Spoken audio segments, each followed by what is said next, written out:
Hello everyone, this is Mirko Guerrini and I welcome you to the Jazz Transcription Clinic, a monthly interviews podcast where we talk with accomplished jazz doctors about their lives, career and their personal secrets on the art of transcribing. If you want to improve at jazz, stay tuned and follow the Jazz Transcription Clinic on the socials for more content.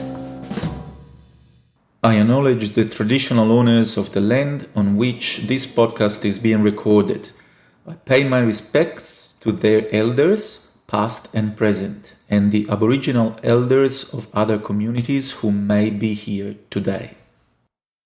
Hello everyone, welcome to another episode of the Jazz Transcription Clinic Podcast. Today I'm honored and thrilled to have one royalty of the jazz transcriptions and the saxophone in general.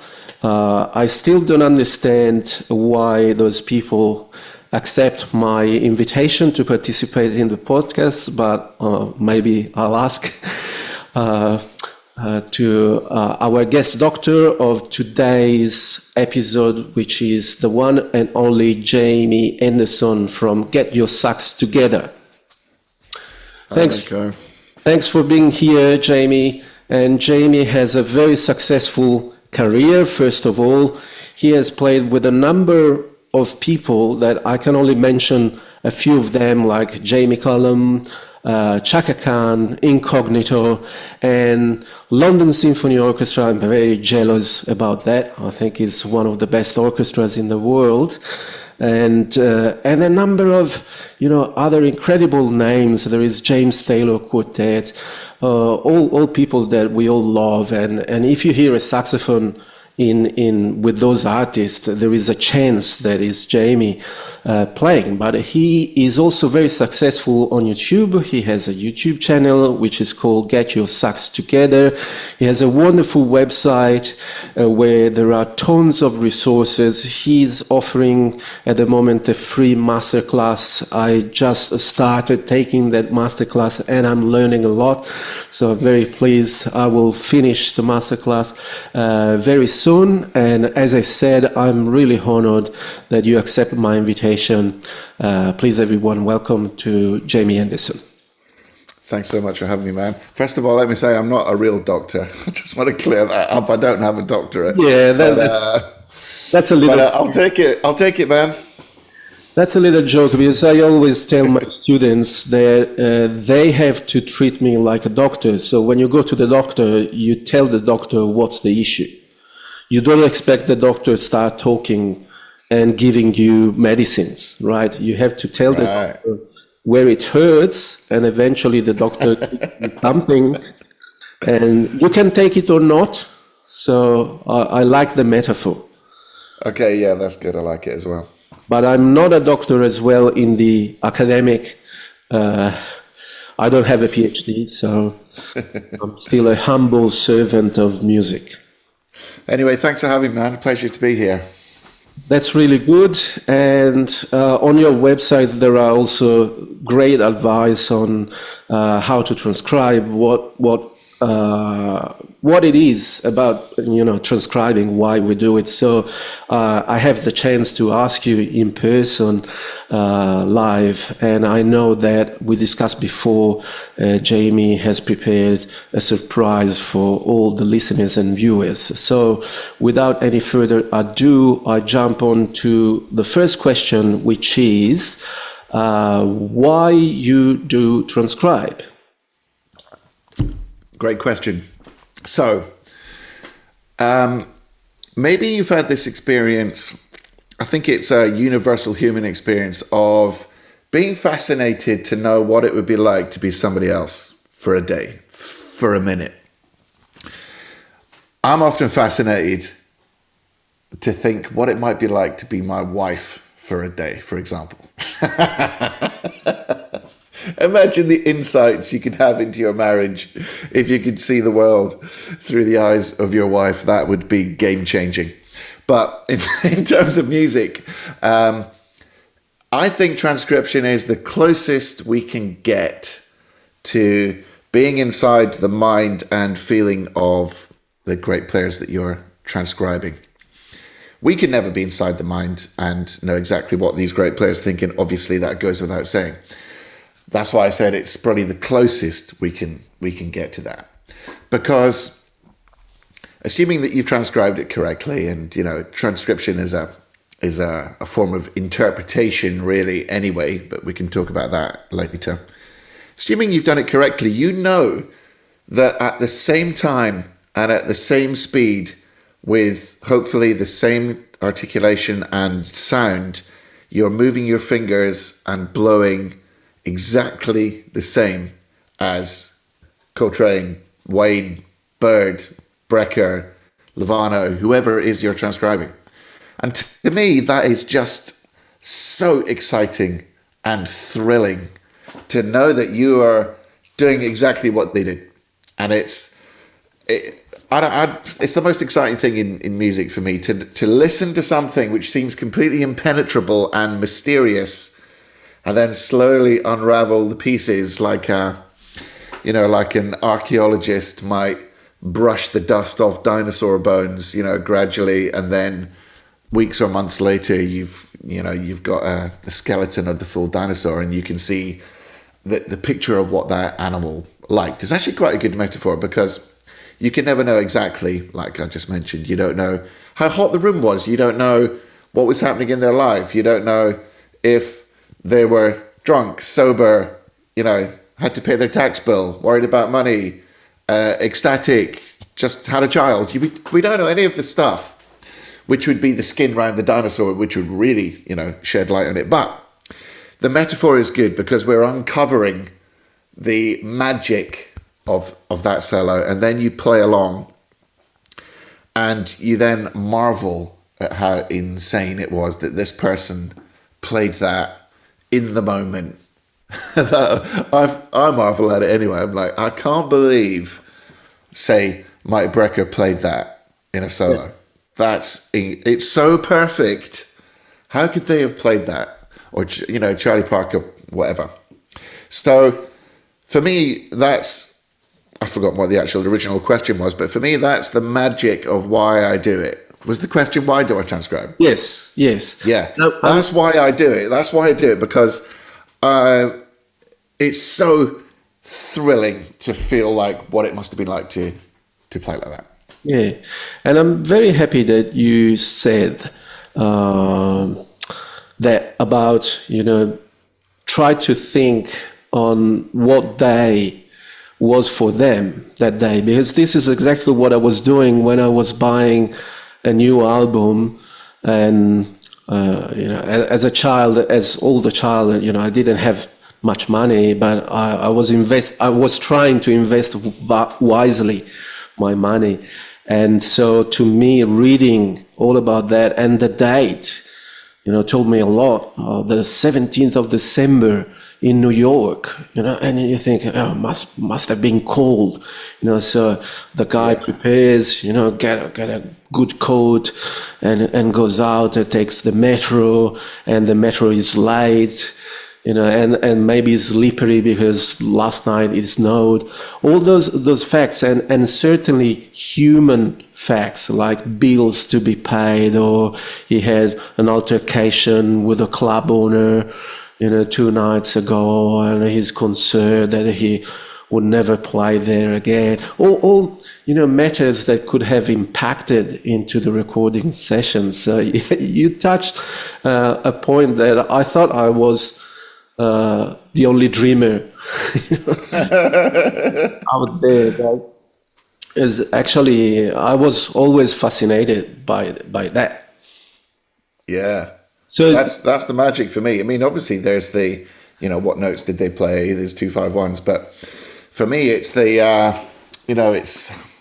it's putting on the clothes and the persona of that person, which is why, one of the most important aspects of transcription for me is being so exact with how you play it. Don't just learn the notes and play it your way. Play it their way. Even if, especially if it's different from how you normally play. Yeah.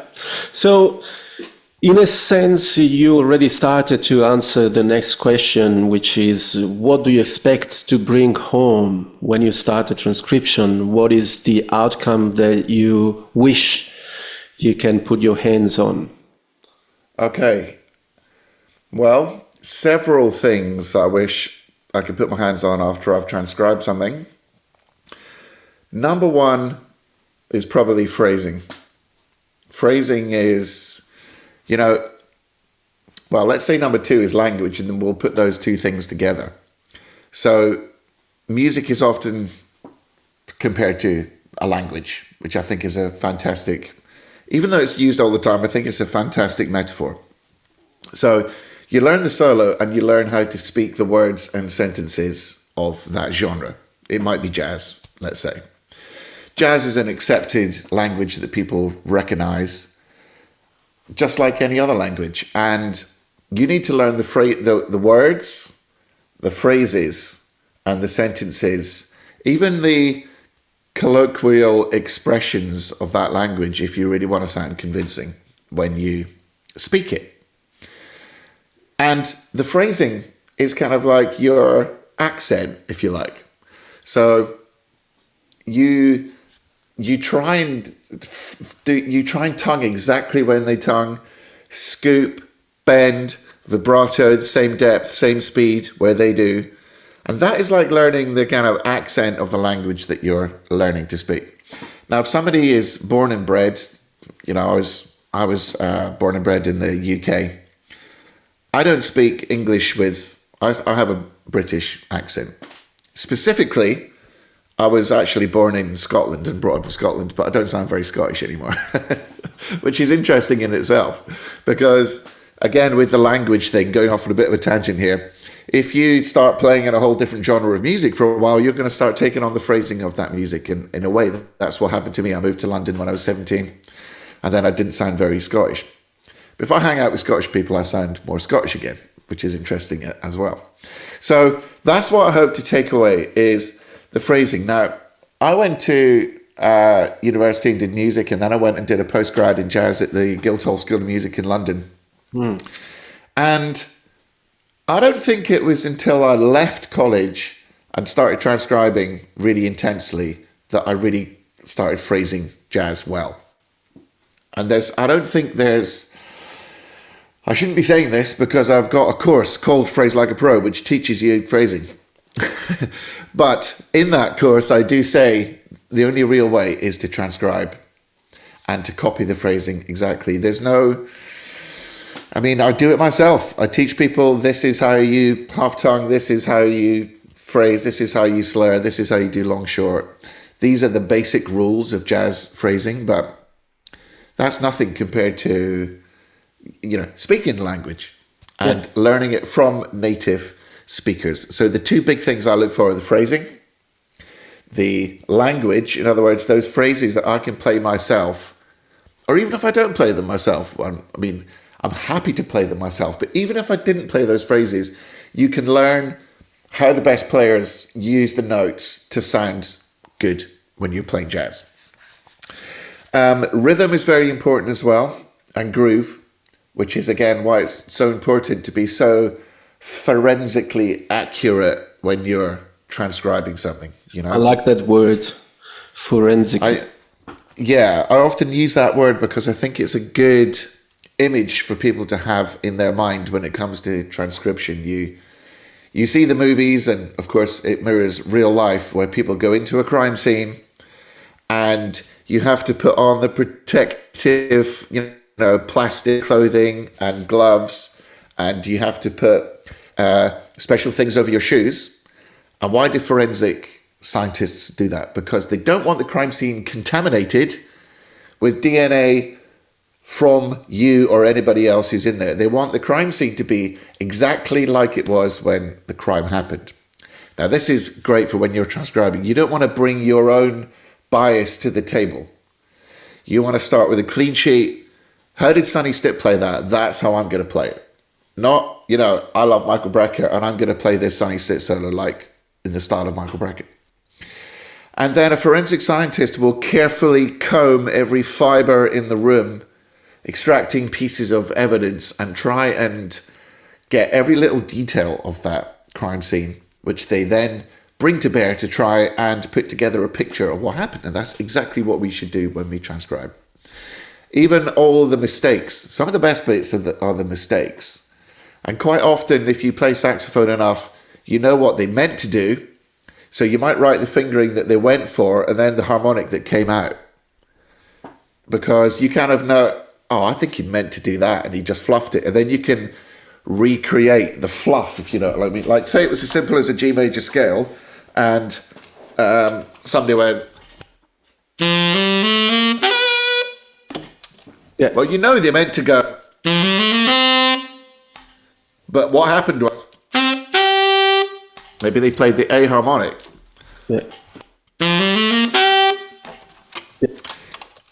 So that's all the stuff that you want to recreate as well, because, you know, it's encouraging if you're a player and you transcribe these greats to see that they fluffed it just like everyone else. So that's why I think that's why I think the details are so important, and it's not for everybody. You know, that kind of detail is not for everybody, but the more detail you get, the more convincing you'll sound. I know, and we live in a world where we want everything now, right? Right. But transcribing is also something that requires a lot of time. And if you want to do it properly, you know, a whole transcription can employ days, weeks, or even months until you can say, okay, I think I got something, right, out of it. I now understand a little bit more why I like this solo, you know, why I wanted to. And I constantly repeat to the students who, I'm telling the same thing that you said before. I say, you know, to learn to improvise, you don't need me. You know, you take all the recordings of the past, you start transcribing, and those teachers are way better than, you know, everything I can say. The only difference is that I have already done that, so I can show you what are possible mistakes that you should avoid when you do it, when you transcribe. But I also say, getting the notes and the rhythm is just preparing the tools to start working on the transcription. So a lot of people think, okay, I got the notes, I got, you know, the rhythm, I write it, I put on Sibelius and I put online, and that's my transcription. But if you want to learn something, that's just the beginning. So a lot of people think that once they finish with the last note, that's the end. I'm going to transcribe something else. But actually that's the material that you need to learn. Is like getting the books, right? Getting the all the essays and the material and the research. And then you start studying all the things that are making that solo great. And I use a different word, but I like yours, and with your permission, I will steal it, that a solo is like a crime scene. I use the word surgical, because like a surgeon, you know, if the problem is exactly there, you don't want to take a leg out if the problem is in the heart, right? So you have to be very, very precise and be careful in what you are looking for, because, you know, you might not get it. And then you are in trouble. You think you got it and you don't. And then you have to and ask yourself. And you have to be, sorry to interrupt, you have to be careful about making assumptions. Yeah. Quite often when you're transcribing, you kind of know what the note is likely to be. Yeah. But never assume that. I mean, every time I transcribe something, even if it's a simple pop solo, almost without exception, there's a moment and I go, huh? Damn. I've been playing this wrong for decades. Yeah. It's not that at all. Yeah.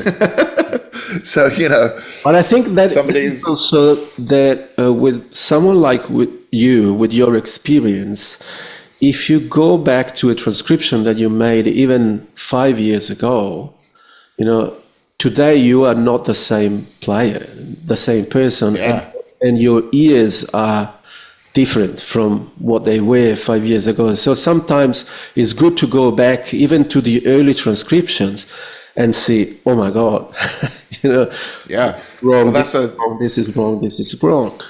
Because now you hear, yeah, go on. yeah, sorry, now you hear a lot more. You hear things that you couldn't hear 10 years ago, but now you do. Yeah, that's a fantastic point. So we can almost say that a transcription isn't, something carved into a stone tablet for all time. It's a living, evolving beast. Because exactly like you said, I've got an online membership, the Inner Circle membership, and we have an inspirational solo of the month. And quite often I'll use solos which I've previously transcribed, but I go and check them again because we're about to delve in deep. And then I'll realize, oh wow, it wasn't that. This was different. There's extra notes. There's fewer notes. This is phrased. I can add a whole new layer of interpretation, which leads me to believe that in another 5 or 10 years, there'll be a whole other layer. So it's important to realize that a transcription is like a photograph in time, and that's it. It's not, if I took a photograph of you, come back in 5 years, you're going to be slightly different. Yeah. And it's like that with a transcription as well. It's an interpretation. So you have to be careful about saying that's right, that's wrong. I mean, you can to a degree say that's right, that's wrong if there's obvious pitches which are different. Many times it's subject to interpretation, particularly with rhythms. Yeah. There's rhythms in the crack. You can write it this way, you can write it that way. I have a full episode that I call The Compromise. Right. It's the art of compromise. When you transcribe, you can't be exact. Yeah. And if you want to be exact like a computer, then the transcription itself becomes unplayable. Right.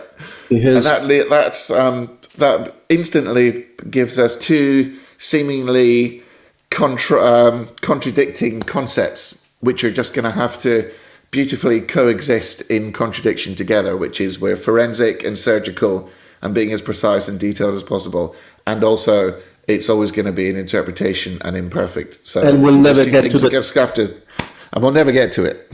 We'll never get to the truth, right? What is the truth? We don't know, because, as you said, we can try to make assumptions in a goodwill, like saying, I think this is what he was thinking in terms of harmony, for example. If it's really obvious, we can say, okay, this is a C minor 7 arpeggio. Maybe he's thinking C minor 7 arpeggio. But sometimes there are lines and you are not entirely sure. It sounds good, and you can say, yeah, maybe it's this or maybe it's that.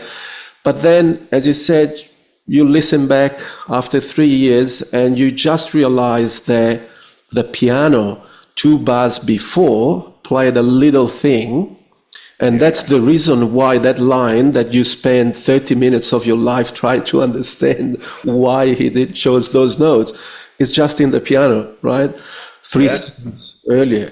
So there is an art of compromise when we transcribe, and we need to accept it. We need to accept it, and we need to try our best to get close to, put on paper, if we are going to put on paper, but to get as close as we can. But then we know we will never get really 100% accurate. So the next question is very interesting to me. How do you choose the solo that you are going to transcribe? Let's say for your own leisure. Right, that's a fantastic question. In my course, I've got a program an online course called Improvisation Mastery. In that module on transcription, I've got 8 steps. And the first step is exactly what you just asked. How do you choose the right solo? What is the right solo? Okay, so first of all, I think it's important that you choose something that you love, because you're going to spend a lot of time with this thing. So you might as well love it from the get-go. That's the first thing. Yeah. Second, you need to choose something that's broadly appropriate to your skill level. If you're early intermediate, maybe you want to do some, medium tempo Hank Mobley, or just something that's even transcribing ahead, instead of a solo is great, because it's typically less complicated. So there's no point in taking on a Mike Brecker solo if you're a beginner. That's pointless. You won't be able to play it. And most likely, you will start thinking that you will never be able to transcribe, and you will stop and give up. Yeah. Which is the prime. Yeah, exactly. So something you love, something that is appropriate to your skill. And then try and choose something which is seminal in that genre. Like, I'd rather people transcribe something than nothing. But if they're going to transcribe something, I prefer people to go to the source of, the genre. Now, I don't mean everybody only transcribe Lester Young, because there's an evolution through saxophone. But I mean, if you want to play smooth jazz or play, funky sax with DJs, go and transcribe some Dave Sanborn. If you want to learn hard bop, instead of transcribing Eric Alexander, who's a fantastic hard bop player, transcribe Hank Mobley and Sonny Rollins. Yeah. Try and get back to the real originators of the style, because everybody else came. That's you could transcribe Candy Dolfer. She's absolutely brilliant, but transcribe Maceo before that, if you know what I mean. If you want to play funky, so that's what I encourage people to do. The three things: something you love, something appropriate to your skill, and try and do some. It might be that you're tempted to transcribe somebody cool on Instagram who's kind of up and coming. And like I said, if that's what you're going to do it. That's great. But try and, go back and do somebody original, because that's where it all comes from. And you will find almost certainly that Candy Dolfer has transcribed Maceo. So if you want to sound like Candy Dolfer, transcribe Maceo, not Candy Dolfer, because then you're one generation away already. Yeah. And so that's how I choose something. And then, the extra kind of factor is there. I choose something that I specifically want to learn and improve on. Yeah. Yeah, that's good. That's a good point. And I also often suggest start with your instrument, your main instrument. If you play tenor, start with a tenor, because that's, the sound that you most likely are close to, right? And the sound that you hear the most. So you have an advantage there. If you start with a guitar or a trombone, which might be similar with the range, but the timbre is so different that it's harder. So especially if you're a beginner with transcriptions, always start with something that is played on your main instrument. And then absolutely explore other players, which is also a great thing to do. That's good. So now there is the next question, which is about the methodology. And I know that you prepared something, and this is first experiment on this channel and this podcast, because Jaime immediately offered and proposed that to transcribe something in real time. So the question is, what is your methodology? And maybe you can show to our audience in real time what is your methodology, which is something that on this channel I do on separated videos. I have a lot of videos where I actually do the transcription and I film myself doing, and I talk through the process. So I talk why I hear this thing, why I decided to write this thing, and what to hunt for when you listen to a phrase. So I live. Oh, fantastic! Well, this is going to be really interesting, because maybe there'll be similarities and maybe there'll be differences. We'll try to find out. So the reason this just struck me before our interview was, I think the best way to learn something is often to see somebody do it. Yeah. If you want to see somebody build a staircase with wood, go and watch a carpenter rather than read a book on it. Yeah. So this will be interesting. I don't think I've transcribed this segment that we're about to look at. So this will be a good excuse to go through my process. I'll share my screen. Let's see whether my tech, see if the tech works. my tech skills are good enough. So hopefully you can see my screen. Okay. Yeah. So let's go through these. My face disappeared, but I'm right here behind. So I'm going to put your transcription right there on top of my face. Okay. Anyway, all right, cool. Hopefully this will work. Okay, so let me go through my 8 steps. Number 1, we've talked about choose. So the solo I've chosen is Sonny Stitt version of After You've Gone from an album I've got called Kaleidoscope, which is a few different selections of stuff from different recording sessions. There's a kind of big band with it, but the reason I've chosen Sonny Stitt, number 1, I love it. I love it so much. So that ticks that box. Is it appropriate to my skill level? Yeah, it's appropriate to my skill level. I can't play hard bop like this, but I'm technically able to play the notes, so that's cool. Is it like an OG kind of artist of the genre? Yeah. Nobody spells out hard bop like Sonny Stitt. He's the archetypal hard bop saxophonist. Now, what do I want to learn from it? What I want to learn from it is that when Sonny Stitt plays, he's got the ultimate economy. Every single note spells out the chords perfectly, fluently. He's got incredible phrasing, incredible time, brilliant sound. And like you say, this is a tenor solo. I'm predominantly a tenor player. So I'll just give you a little blast from the start.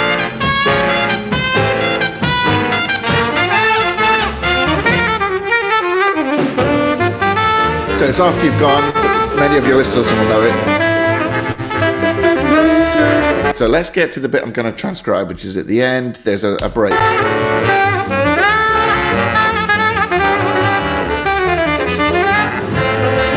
Like, even before we get there, check out that. It gets to the end of the chord sequence, and then there's that tonic diminished chord, and he just spells it out perfectly. Here. He just nails it. Here we go. Here's the break.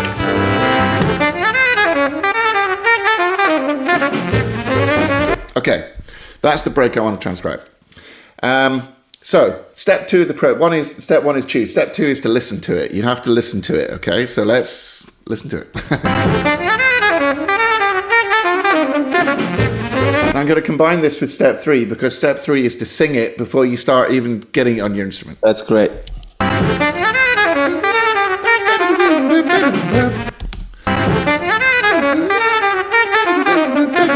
So first of all, I'm just getting the basic contour, the shape, the main high notes and low notes. And by the way, some people say don't slow down solos when you transcribe them. That's not me. I'm all about slow it down, man. Of course. Okay. We've got the technology. Believe me, I have served my time at the coalface with my CD player, jabbing the buttons, So hours, hundreds of hours I've done that. Now I've got Any Tune Pro and I can slow it down. And I'm going to slow it down.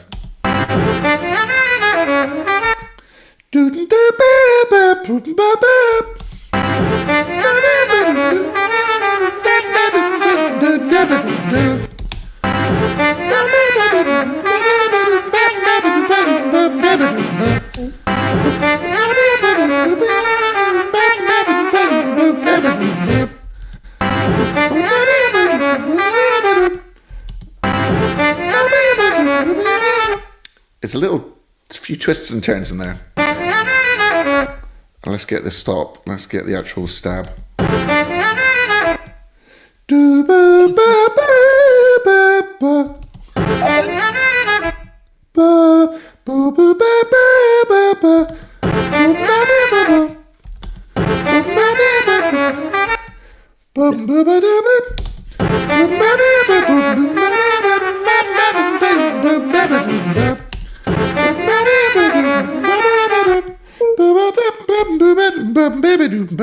And you should be able to sing it without the solo playing. That's when you really know you've got it. Yeah.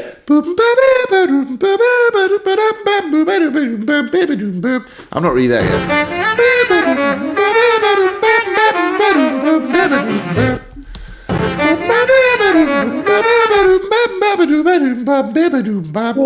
Yeah. Yeah.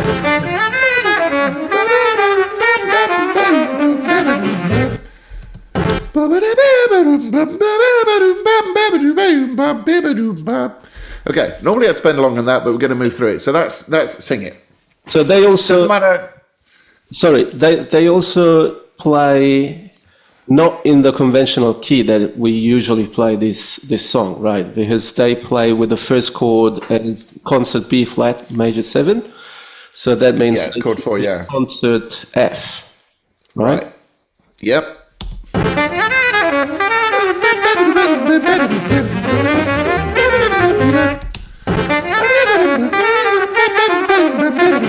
Okay, so you have to try and sing it. Now, you can do this in your car, you can do this in the shower, you can do it with your headphones walking the dog, you can do it just like this in front of your computer. But make sure that you can sing that thing before you even touch your instrument. Okay, the next thing is to learn the notes, which is really the bit that most people go straight to. But this is the 4th step. So, let's see what we're dealing with. Like you said, let's get the... what I'm thinking is, what's the overall context that we're operating in? Yeah. And it is, as you say, concert F. But I'm only going to talk in tenor pitch from now on. Yeah.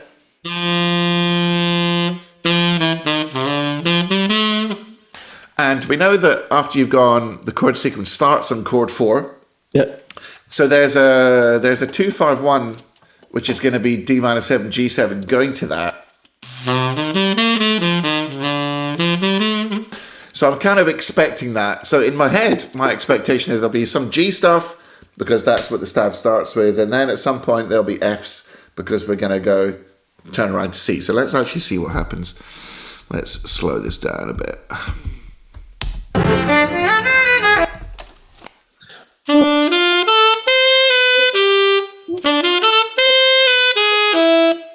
Yeah.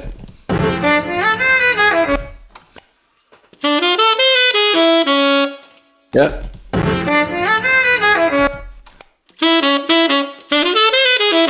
So, the interesting thing is, I've transcribed Sonny Stitt before, and he will often do this slip sliding thing. So the first thing that happens there is a E minor 7 arpeggio. Then he does an E flat minor 7 arpeggio.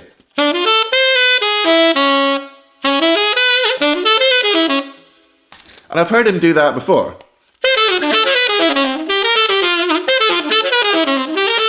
That's the Sonny Stitt lick I already know, so that kind of correlates already.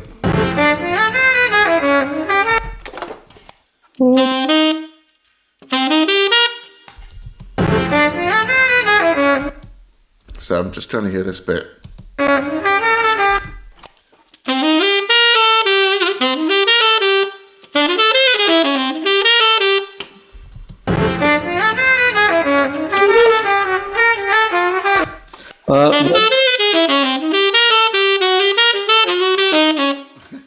When he plays the D minor 7 arpeggio going up, I think the second note, it might be one of those mistakes because it's not a clear F. Right, yeah, I was just thinking that.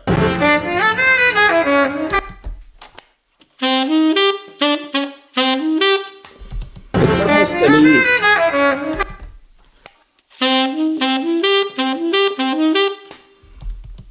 Right, I'm going to go into ultra slow mode.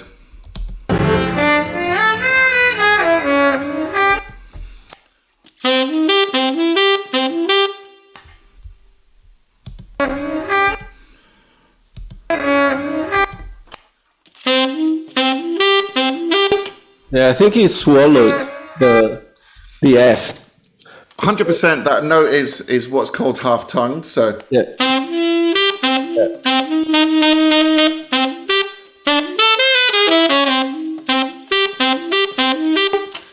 There you go.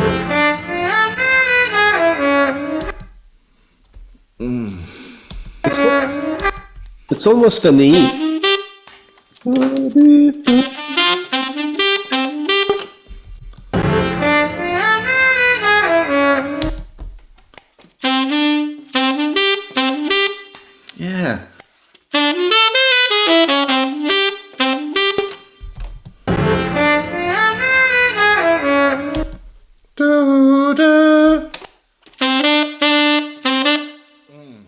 Hard.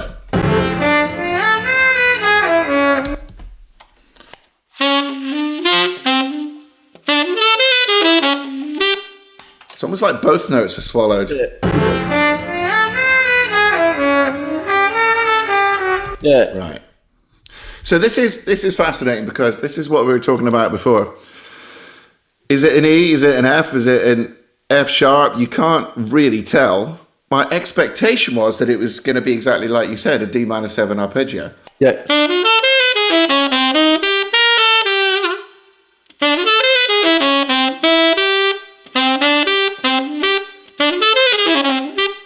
But you also have to remember the speed at it in real life. We're zooming in on this detail to try and get it. It might be that he probably tried to play D minor 7 because I've heard him do that exact thing before, which tells me that it's that's the most likely thing. But yeah, it does sound It quite would like be logical, right? 3, 6, 2, 5 would be logical. Yeah.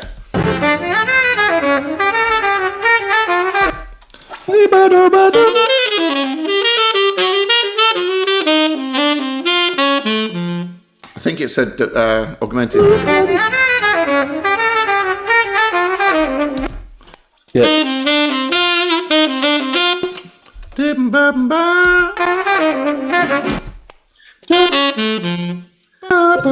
Resolving on the 9. Yeah. Yeah.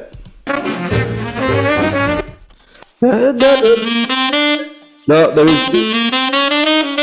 That's the one. That's the one.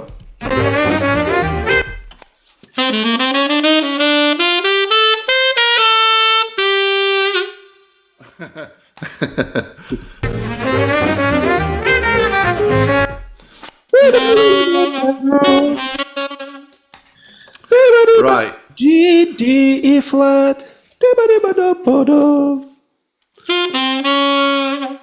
Because it's a backdoor 2-5-1. So he's kind of going. So it's kind of like C minor 7, F7 back to G. Yeah.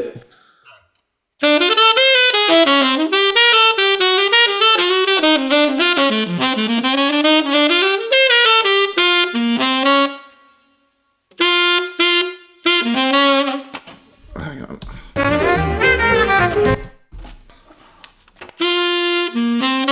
Yeah.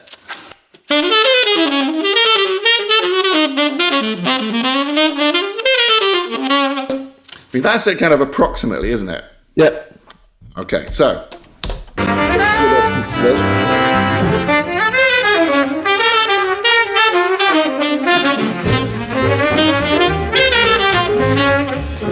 Right.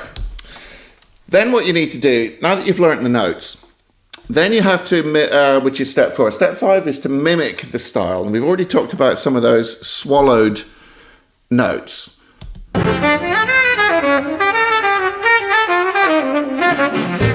And we can see where the accented notes are. I mean, really, what's fascinating about this, this is why I try and get people to transcribe as well. You can learn almost everything you need to know about jazz phrasing in these 2 bars. If you can play these 2 bars, you can play almost any jazz phrasing because this contains everything that there is to know about jazz phrasing right there. To know these 2 bars is to know jazz phrasing, basically.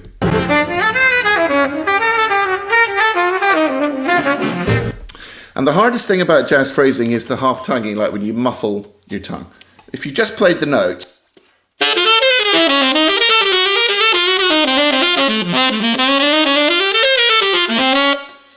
you don't sound like jazz. Yeah. It's the equivalent of talking like this without using any articulation or phrasing. Nobody talks like that.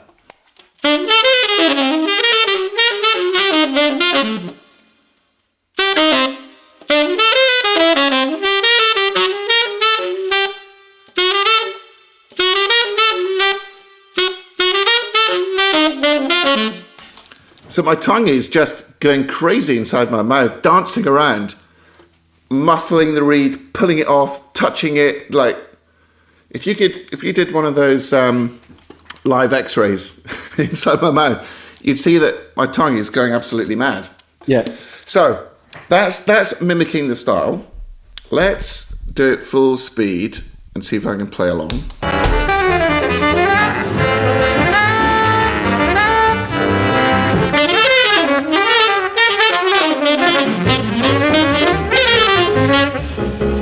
Woo! I'm kind of skating it, aren't I?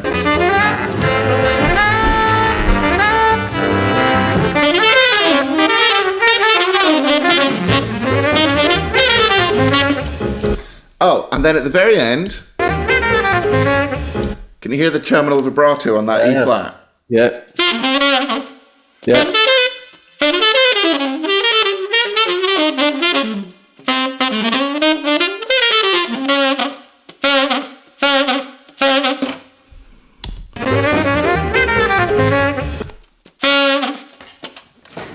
Like two wobbles. Da, what? Da, what? Yeah.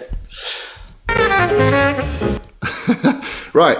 So now we've learned the notes, we've mimicked the style, and to be clear with people, if you're new to this, and even if you're not, you're going to want to do this. Not even that.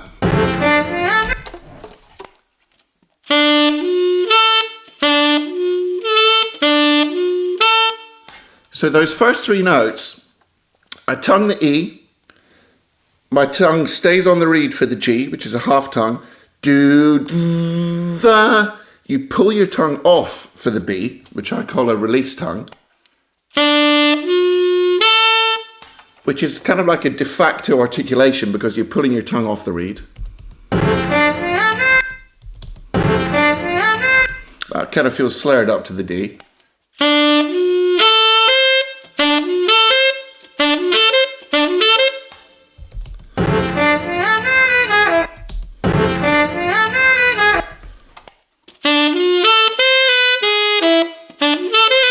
So you're basically going through every single note. Is it tongued? Is there a clear kind of, is it slurred? Is it half-tongued? Is it long? Is it short? Yeah.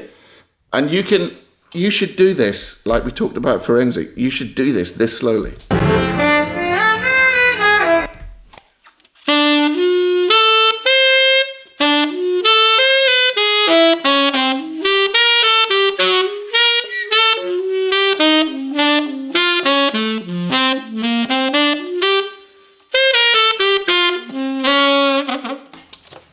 Right. So, very important. Next step is to write it down. Okay, now this is the bit that everybody falls over at. Okay. Can I just stop you for a second? I think I need to make a disclaimer at this point. Okay. What we witnessed is a wonderful, musician with a lot of experience doing what it might take to some people weeks. Right? Yes. To get those two bars. But don't take it bad. I think Jaime is able to do it in 10 minutes of this podcast because of all the work that he has done in the years before, right? All those hours spent, because all those details, the vibrato, the half-tonguing, which he was able to replicate perfectly. This means that he spent hours trying to understand how to play a half-tonguing, maybe on a different transcription. And now he recognized the sound of it and he's able to replicate it. So this is when you get the language, when you learn a new word, and it takes, ages, even for the kids, to learn a new word and then to start putting in context where you start naturally using that word in a proper context. This means that there has been a process. You learned it, you dissect it, so you try to get to the core of it, and then you practice for weeks, months, and eventually, after some time, and sometimes it's years, you are able to naturally, play it. So what we witness here in like 10 minutes is probably a few years of practice and study. And this is great. I'm so glad that you offer, this. Yeah. And that's a really fantastic point, because I'm already bringing to the table so much that I've learned from previous transcriptions. Now, let's say that this takes you 6 months. Okay, then it takes 6 months, Rome wasn't built in a day. The next one is going to take 3. The next one, 1 month. The next one, 2 weeks. The next one, a week. Because I transcribed Sonny Stitt on the Eternal Triangle. I transcribed his entire solo on the Eternal Triangle. Yeah. I already know a bunch of stuff that he does. Yeah.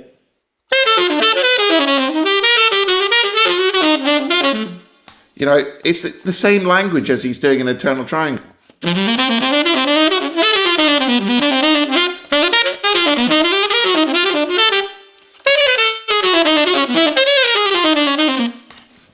It's the same stuff. So you learn it once, and then you can bring it to the table. Don't feel bad if you can't get it in 10 minutes, right? No. Because it's a process, and I don't have perfect pitch, as the listener know very well, but I don't have an instrument, and I can tell what is the key of the piece, because I recognize how the tenor saxophone sounds on that. So I can now transcribe a tenor saxophone solo without any instrument. I hear all the notes, but I don't have perfect pitch. Right, and I'm very adamant on it. I'm not selling anything here. I just don't. And I had a very bad pitch when I started. When I started transcribing, the first transcription was a lesser young one, and it took me a couple of months, and it was half wrong. So exactly. So that's a good point. Stop there. We won't be here probably. You would. So I won't. So we're down to we've learnt the notes, we've mimicked the style. So choose number 1, 2, listen, 3, sing it. Number 4, work out the notes. Number 5, get the phrasing. So 6 is write it down, and this is where a lot of people struggle. This one shouldn't be too bad because it's pretty much running eighth notes. But what beat does it start on? 2, 3, 4, 1. So we know it starts on beat 2. Can I ask you something, Jaime? Yeah. I think, if I'm not totally crazy, that before he starts on the E minor arpeggio, he plays a D. Yeah. Okay. Great. Okay, let's have a little listen. A D, but I might be wrong. Okay, let's have a listen.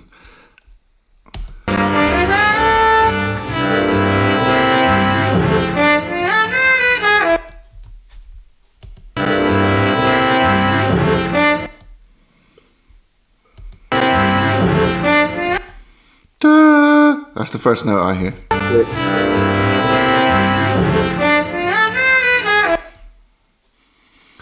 So you think he goes...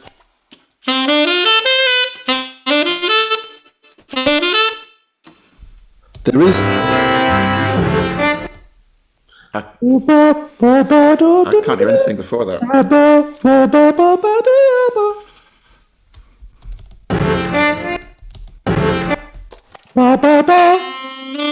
It's not...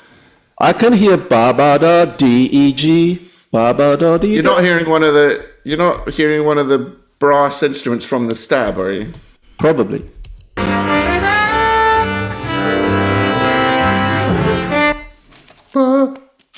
Because I can hear that note in the brass who are going ba. Maybe it's that I hear.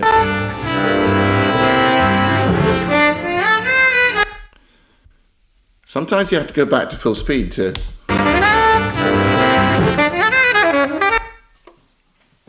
Okay, this goes back to what we were saying before, that it's a question of interpretations. And my interpretation is this, so I'm going to go with it. Yeah. Do ba ba ba ba ba ba ba ba, and we don't really know what the next note is, but let's just go with something.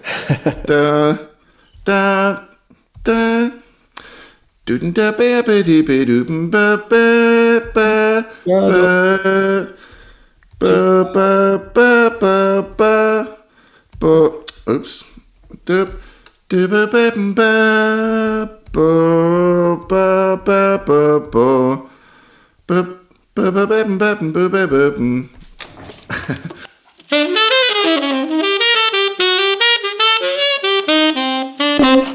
Ba ba ba. D sharp, B, G, B. And then I'm going to throw in a double bar here because that's like the start of the chorus. Yeah. D. B, B, bo, ba. Oh shit! Sorry. Oh, That's fine. family show. It's a family show. Language. Ba, ba, ba, ba, ba, ba, ba. Oh, sorry. Ba, ba, da, ba, ba, ba, ba, ba, ba, ba, ba, ba, ba.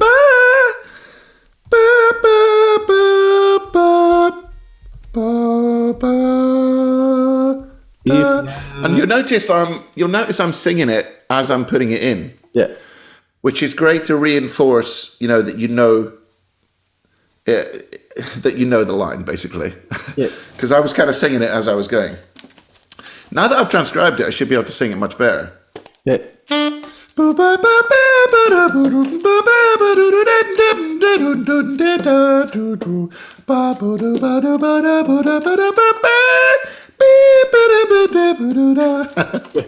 the way, I'm the world's worst singer, but it just goes to show you don't need to be able to sing to play it. Right. Now, a useful thing is to get a useful thing is that you can do these days that I never used to be able to do is get the computer to play it. And if there's a really obvious mistake, you'll hear it. We can hear the computer. Sorry, Jaime. Right, okay. I think it's because of my outputs, to be honest. You'll really be able to hear it through my speakers. Yeah.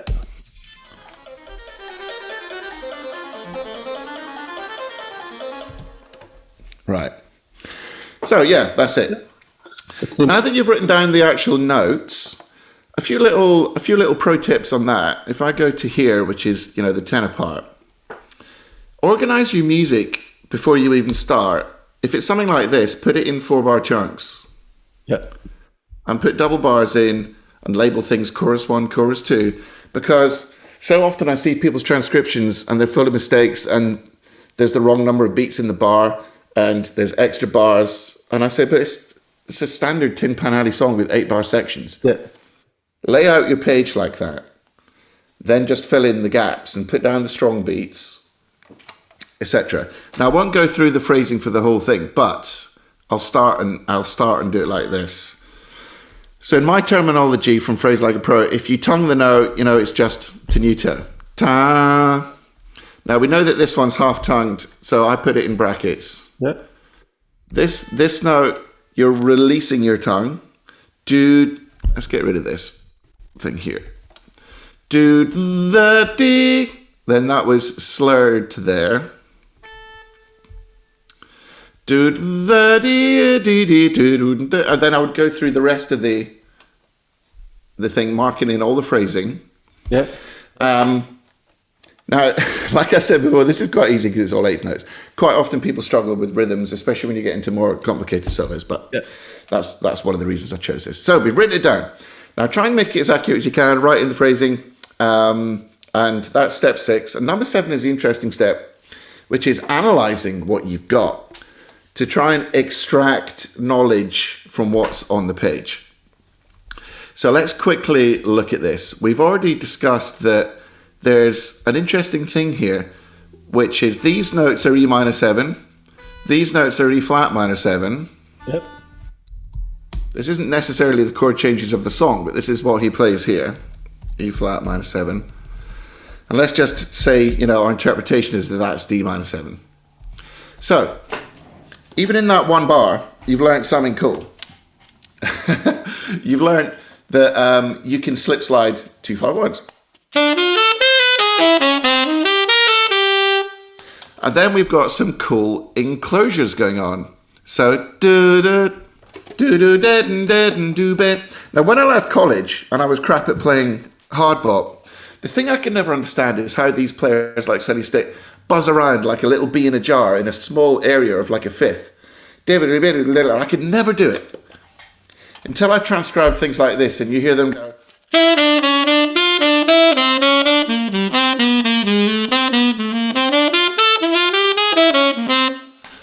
And it's in this little range.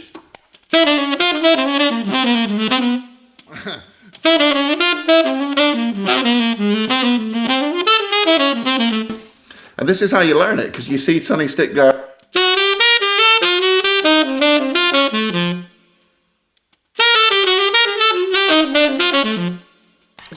So the best way of learning enclosures is not really from an academic, oh, it's a lower neighbor tone, semitone, upper, you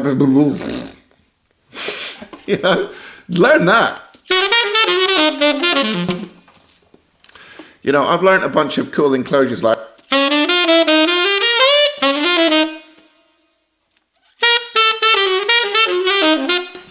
you know, you don't get more of a bebop enclosure than that.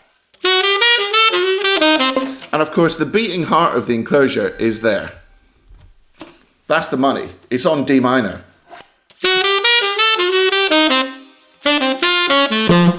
And then, of course, we've got this G7 augmented, which sets up the first chord of the song, which is C major 7. Yeah.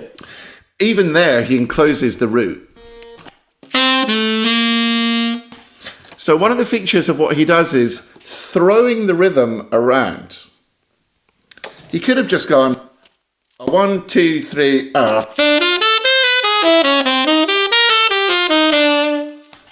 Yeah. dabba dabba deepa deepa beepa deepa beepa deepa. But he doesn't. He goes 1 babba doo better ba doo babba babba doo babba doo better babba doo bam. Yep. So his phrasing is like a drummer. Let's look at the accents.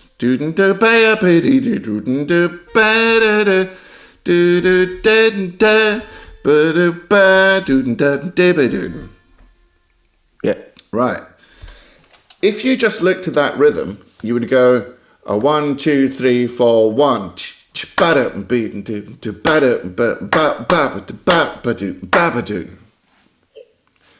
A 1, 2, 3, 4, 1. You know, it's like a drum solo. That's right. A 1, 2, 3, 4, 1.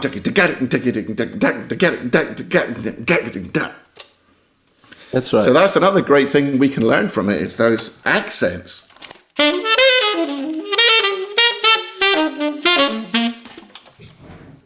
Correct. So if you played nothing else in your transcription apart from those accents,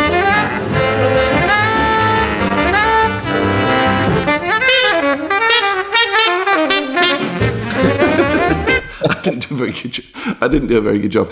But when you're playing it, you have to bring out those accents. Yeah.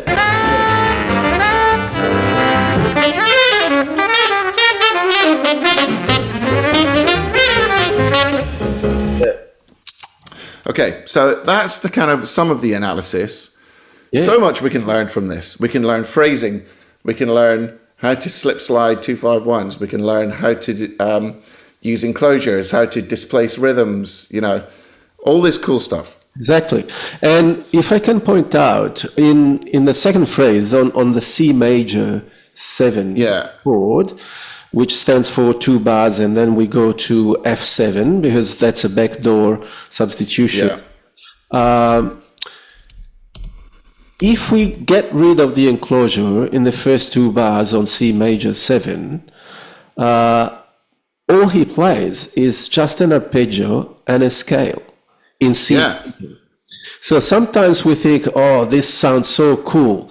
But if you get rid of the enclosure, it will start on C, it goes up to D, and then there is an enclosure to the E, which is 4 notes, da, da, da, da, and then 5, 6, 7, 9, 8, 7, 6, 5, or that's the 9 of C minor, or the 5 of C minor 7. So this is something that I had a lot of fun doing, for example, with transcriptions that are already published or written. I was doing on the Charlie Parker Omnibook, for example. I was getting rid of all the enclosures in the Parker's solo, and all I'm left is arpeggios and scales. Very simple idea. Super simple ideas. So the art of turning around an arpeggio and make it sound like a jazz line, a fantastic jazz line, that's a real art, right? And we can learn it from transcribing, as you demonstrate here quite clearly. Yeah. And also, I remember at the beginning I said one of the things I want to get from this is how he's so economic and hits all the chord tones and outlines the changes so perfectly. So what's the difference between C major 7 and C minor 7? The E goes to an E flat. Yeah. That's exactly what he does. Yeah.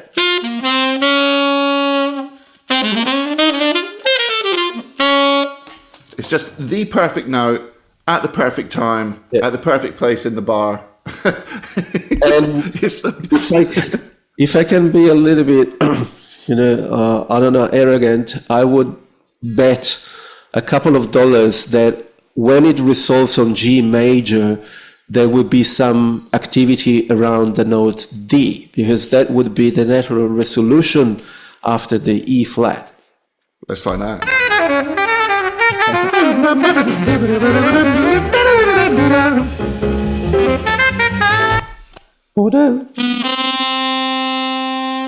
Exactly. Right. So there's another one of those enclosures. So you're right. He goes ba-da, to the D. So really you're looking for the guide tone, which is E flat, D. Right.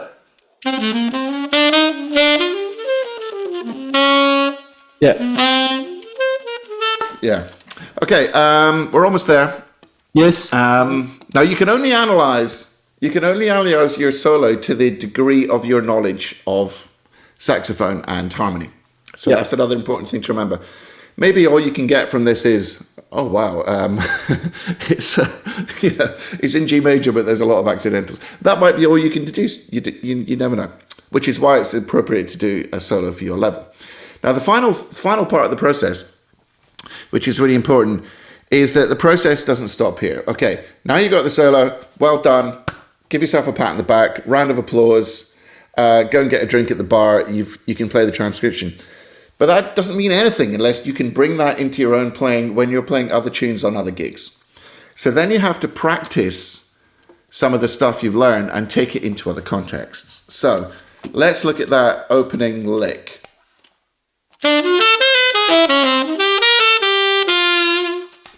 Now that 2 bars, if you just resolved it to G instead of G sharp, that would be quite a cool 3-6-2-5-1, or even a 2-5-1. So if you had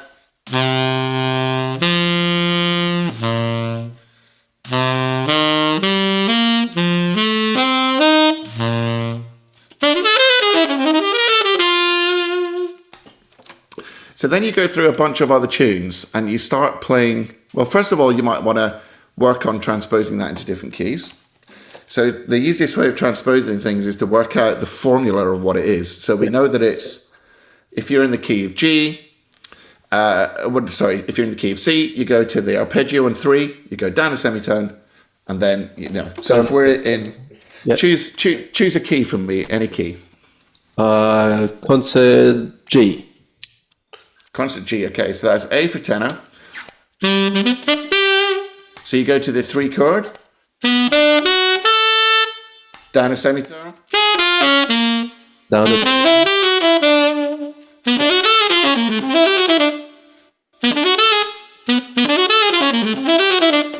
And I would absolutely never play that. If I was in A, that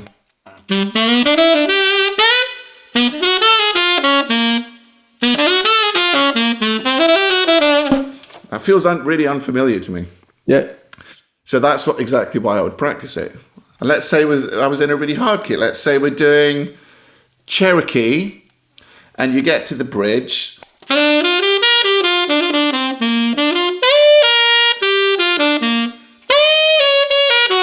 We get to that bit. It's a 2-5-1 in D flat.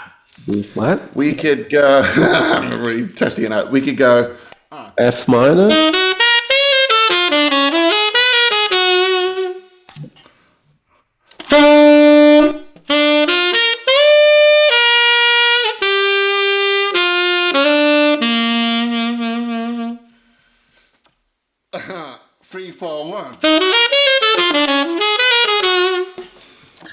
And then you go down a tone for the next four. Yeah, you're busting my balls now. Yeah. No, please. Yeah. And again. Right. And then finally.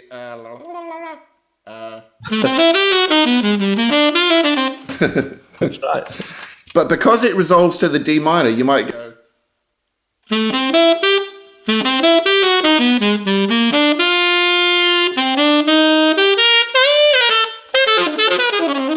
So, my point is, don't just leave what you've done rotting on the page, like bring it into your own playing. So, for example, when I transcribed Sonny Stitt's solo on The Eternal Triangle, Yeah. I got everything he played in bars 5 and 6 of the A sections, and I wrote it out again, just bars 5 and 6. And then I compared them all in a big strip, because there's loads of them. And you look for things he does, you look for things he does the same, you look for things he does different. And, you know, I learned so much just by doing that. For example, he normally plays, so it's like G minor 7, C7, F minor back to C.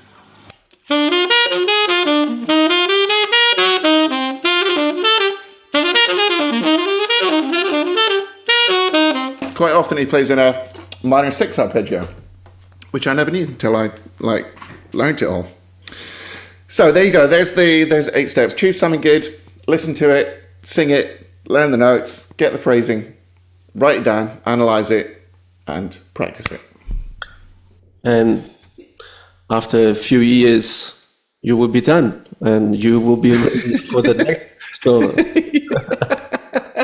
But that's what it is. I remember Dave Liebman told me that in a growing life of a saxophone player, there is space for no more than 3 solos. And those 3 solos that probably are the first 3 solos that you really transcribe and practice will have a dramatic impact on your playing, and you will carry traces of those first solos forever in your playing. What were the first 3 that you transcribed? Oh wow. Now you are busting my balls. Definitely that Leslie Young solo on Easy Does It, because my teacher at the time wanted me to transcribe. And then I think a very eureka moment for me was I transcribed All of You, and I transcribed both Miles and Coltrane's solo on the album Roundabout Midnight. Oh yeah.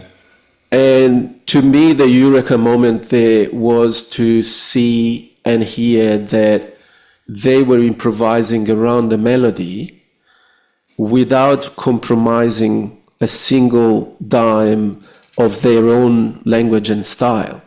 So you recognize Miles, but he's playing around the melody. And then Coltrane starts his solo, and there is still the melody there, which you don't recognize if you don't transcribe it. You don't realize how close he is to the melody, because it's Coltrane, right? So he's playing a million notes in between, but he's still playing that song. So that was a moment where I realized, oh, this is how I should do it, right? If I play a song, it means that I'm playing that song. So I'm not playing the chord progression of that song. I'm actually playing the song. Yeah.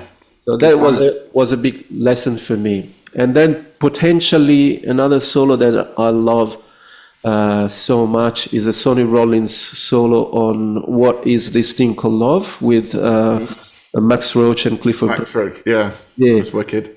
And what you said, I did the same. I used the paper because I am 374 years old. So I live in a time where I use ink, with. Yeah. So I wrote 8 bars. I had like a music notebook, And instead of writing 4 bars, 4 bars, 4 bars, I used both the pages and I wrote 8 bars. And then I left one line, one staff empty, and I went to the third staff. And then in the empty staff, I wrote the first 8 bars of the second chorus, right? So I could see exactly in the same bars what Sonny Rollins was playing, in the same bars in the form. And surprisingly enough, there is a line that he plays over D major, which he plays every time those 2 bars are coming, he plays that line. But the genius of Sonny Rollins is that you can hear it, that is the same line, because every time either he comes from a different point or he changes the way out to that line. So that was another moment for me where I could see, wow, right? I could see the art of changing a simple idea into 10 different brilliancies. Yeah. Right? Yeah. And that's the work that you do. You take a line like those 4 bars played by Sonny Stitt, and then you start, changing and produce variations. You start changing the endpoint. What about if we, instead of landing on G, we land on an enclosure, we keep going, and then we do an enclosure over the E, we delay the resolution, or we simply resolve on a weird note on the sharp 4, and we leave it there. So you start investigating options and possibilities without touching the core of the idea. Yeah. Well, when you start transcribing, exactly like you said, almost inevitably you find huge chunks I played identically. Yeah. I did a YouTube video on Charlie Parker's break on a Night in Tunisia. Yeah. And I found the original one, a couple of different takes. I think 1, 2, 3, 4, maybe 5 versions, and they're almost exactly the same. Yeah. So you hear him do that famous break on a Night in Tunisia. Yeah. And it's like it's really a kind of a composition almost, because he does it identically even across years and years. Exactly. So we got stuck onto question 4, but the good news for you, maybe not for the listeners, because I'm pretty sure they are enjoying this a lot, is that question 5 was, do you write it down? And you answered to that completely. Question 6 is, how do you practice transcriptions? Again, there is a whole masterclass there in this episode that you gave us for free. And number 7, how do you incorporate ideas into your playing? And that's exactly what we were discussing lately. So you take a line that you like particularly and you start practicing in 12 keys. You start inserting in everywhere you think it's appropriate to play that line. First, it will be mechanic, of course, but if you are patient and you wait for the right time to happen, it will happen eventually. And question number 8, very quickly, who was the most difficult player you transcribed, Jaime? That's a really good question. Well, one of my big transcription projects years ago is with the exception of the final movement, which is the kind of recitative prayer, I transcribed the whole of Love Supreme. So I could play the whole Love Supreme from memory along with the record. That was hard. Oh. But I'm going to give you a slightly more interesting answer, which is, because the obvious thing is to say you transcribe Michael Brecker, and that's very difficult because he plays so many notes. Yeah. I don't find it difficult to transcribe Michael Brecker because he's so perfect with what he plays. His timing is so locked in, and his articulation is so crisp. Yeah. So I don't get me wrong. Don't listen to this and say, what are you talking about? It is obviously difficult when he plays really fast stuff, but that's not as challenging to me as somebody who isn't playing in. Okay, I'll tell you what the hardest transcription is, and that is Dick Parry on Pink Floyd. Oh, okay. because what he plays, bless him, and, everybody don't, burn me at the stake for heresy because, I like what Dick Parry plays with Pink Floyd. But what he plays is not on the grid. He's not kind of playing in rhythmic subdivisions that you can transcribe. The notes are kind of funny. So that's what I struggle with. It's people who are more self-taught like him, who've got more of a kind of wild type approach. Yeah. I find Dick Parry really hard to transcribe, especially on something like Shine On You Crazy Diamond, where he's got this massive long solo. And it took me as long to transcribe that, what should be quite a simple pop solo, as it would, I could probably transcribe 5 of those burning Sonny Stitt solos in that time. Yeah. No, I do agree with what you say. I still fight with Wayne Shorter, sometimes. Oh, yeah, Wayne Shorter's tough, yeah. Or Eric Dolphy, right? Wow. I've never transcribed any Eric Dolphy, I must admit, but yeah. How many transcriptions of Eric Dolphy you can find on internet? I could only find one, and it was quite simple, because he's not playing in a way that you can try to resource all your skills or all your experience to get it. You have to develop new skills to transcribe Eric Dolphy. So I'll tell you who's another person who's kind of really surprises you is Lockjaw Davis. Have you ever transcribed any Lockjaw? No, I haven't.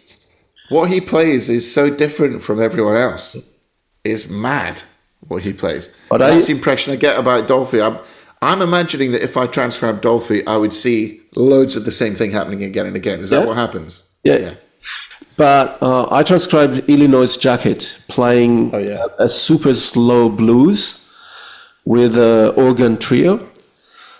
And that was challenging.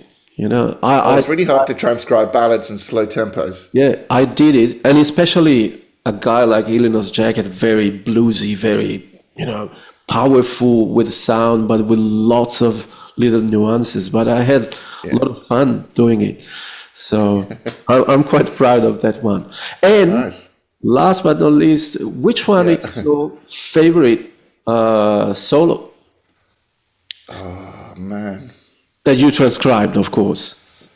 The favorite that you've done. Okay, I'll just go with the John Coltrane, I Love Supreme, because that's the most obvious. Yeah. But I've also really, it gives me a real thrill to transcribe Brecker. I transcribed his solo on Night Flight from the Brecker Brothers. Yeah.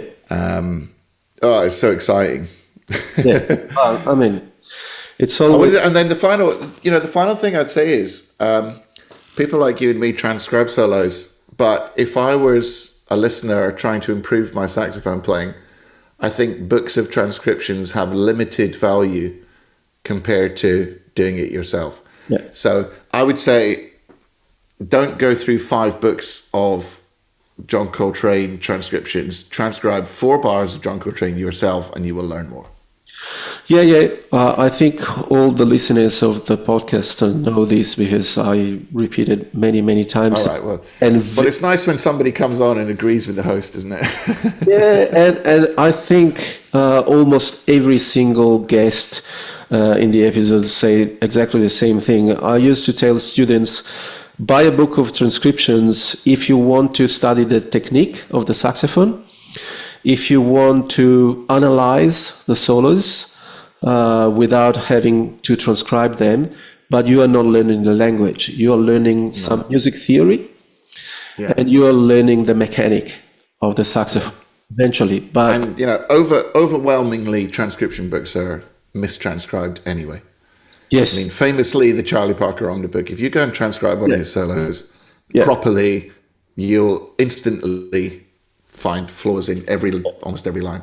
But whatever, who cares? I give you a little spoiler, Jaime. There is a guest of an episode that I released last year. He's a Canadian saxophone player. His name is Remy Bolduc.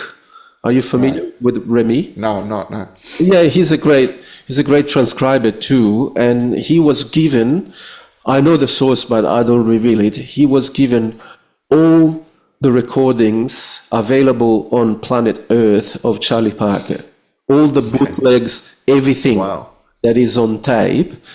He has it, and he started transcribe everything. I think he's like 2/3 of that work, and then this is the plan, he's going to donate it to the public library of the university he works with. So he told me that. What a great project. Wow. And he told me exactly the same. He said that, the Omnibook, with, the total honesty of whoever compiled that book, but it's not reliable anymore.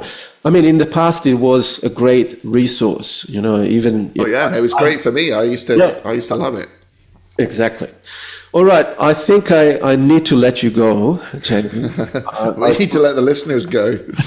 I feel so bad to have taken so much time off you, but oh, you're kidding me! This is what I love more than anything in the world. I'll talk for another 12 hours. That's good. And thanks also for proposing that idea of transcribing in real time. It's something that I will definitely repeat with some other guests if they agree to do that, because it's wonderful to see, someone like you in action. And people should take heart as well, because I rushed through that a lot. Yeah, that would take 3 or 4 times longer if I did it properly. Exactly. So that's only, we did about just over 4 bars with a bit extra, and I'm very good at it. So you can see that somebody who's an expert, and I'm not as expert as other people, don't get me wrong, but I'm pretty good at it, and how long it takes. Yeah. You got that block of marble, and you're just, it's a long-term project. It's not 10 seconds on Instagram. It's long-term. You got to invest the time in it. Yeah. So, ladies and gentlemen, this was Jaime Anderson from Get Your Sax Together. Check his work on his website and on his channel, because there are so many fantastic things and so many resources you can learn from. And if I could, give you a big round of applause, I would do it. Thanks so much, Jaime. An applause button. I've got an applause button. I don't have it. Sorry. Thanks so much, Jaime. I had a great. You're very welcome. And have a fantastic day, everybody, and enjoy your transcribing. Thank you. Goodbye, everyone.